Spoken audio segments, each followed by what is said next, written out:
And I think rural India will not remain rural as it is. I think it will grow. But I think these million-strong cities will increase.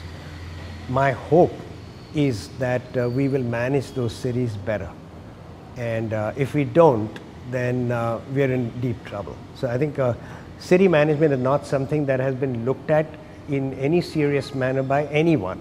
I mean, at the local level, we tried to bring in local government initiatives from by way of legislation, but it's not really helped, because I guess the state governments have been withholding powers at the state level, and the city governments are not as independent as they should be. They don't have a revenue stream that they can control.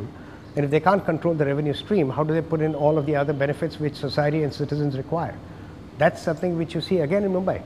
So I think we need some ways in which there is a delegation of power, authority to that level, and then hope that we will have people who can exercise that authority in a meaningful manner.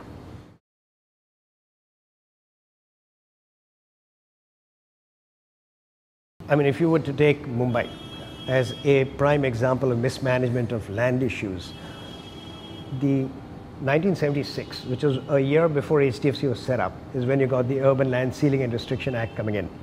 Effectively, it froze land, and effectively it made land costs higher.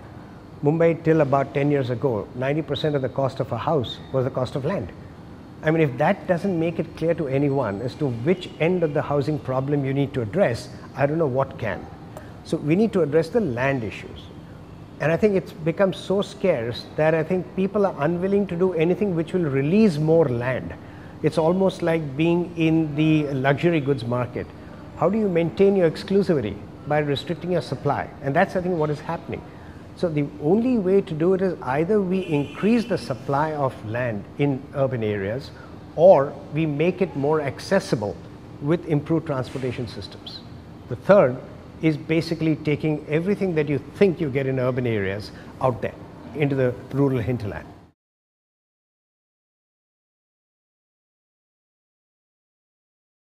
I think what we're trying to do at IIHS is really to create a set of people who would have been exposed to a multidisciplinary education. So you're not just a planner, you're not an architect, you're not a city designer, you're not just an economist, or you're not a political scientist. I think you're going to be exposed to all of these, because a city is an interplay of all of these functions. And someone who understands this will be in a much better position to take the right decisions. And I'm saying take the right decisions, which is important, even if they are not very palatable at a point in time. If they are necessary to be taken, I think they need to be taken. And what it would then mean is that you need to have the courage of a conviction to go out and make a case for it and fight for it. I think that's what is important.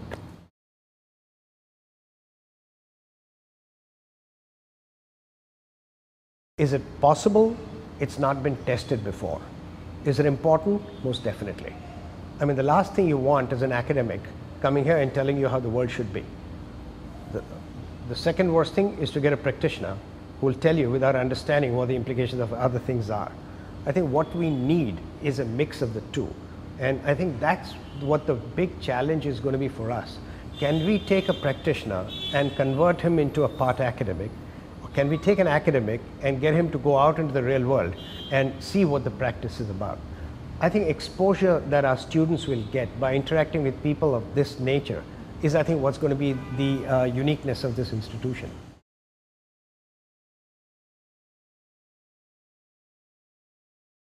I guess the IIHS is a response to this need. If you look at it, it's not been imagined or created in a vacuum. I mean, all of us have experienced in one form or the other the mismanagement that we've seen in our cities.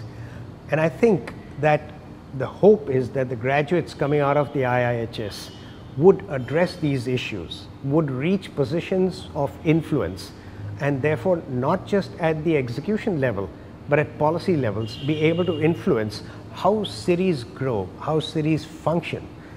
I think that's the critical thing. If there are going to be 70 million plus cities, then I think we do have a chance, if we get our act together very soon, that we could influence how some of these cities will change. So it's not just a question of designing living spaces and working spaces in a city, a new city. But I think, what do we do with the existing ones? We can't just write them off.